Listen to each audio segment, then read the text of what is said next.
Let's kick things off today with a bit of a preview of the NPD report for the month of December.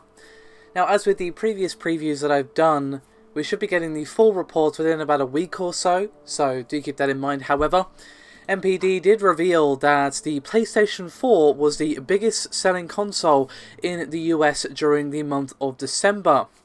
Now, while Sony didn't actually give any comment on this particular victory for the month of December, they did confirm it with VentureBeat, so this report is indeed accurate.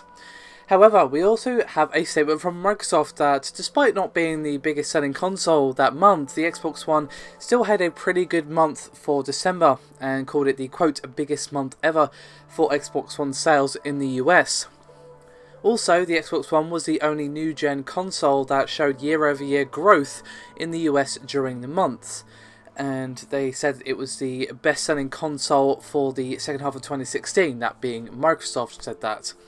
So while the Xbox One was not victorious versus the PlayStation 4 in terms of sales in the US, they still had a really good month, they still showed growth, they're still doing better, and the second half of 2016 was indeed a pretty strong one for the Xbox One.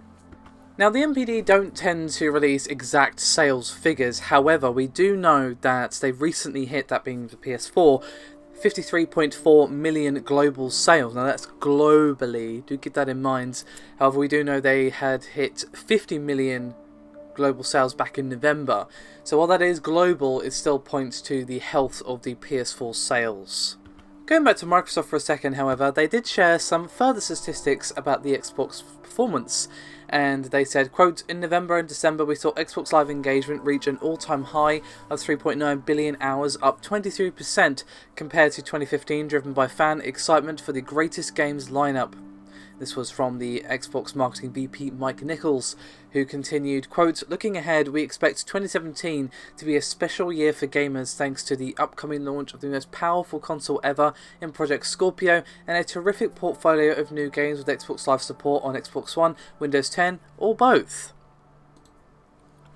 So, there you have it, and I just want to point out that if Sony had that strong of a month globally, as I just pointed out, then the Xbox One must have still done pretty well to have such a good month, and of course, in the 4 months where they actually had a winning streak prior to the November-December period, then they must have been really kicking some ass in the US sales.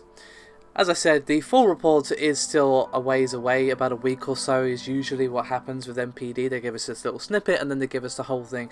So look forward to that when we get a more complete picture of what actually happened with not only the consoles, but also software and just general the health of the gaming industry, as of course November and December are probably two of the most critical months in the year for the gaming industry and just industries in general, of course, with the run up to Christmas.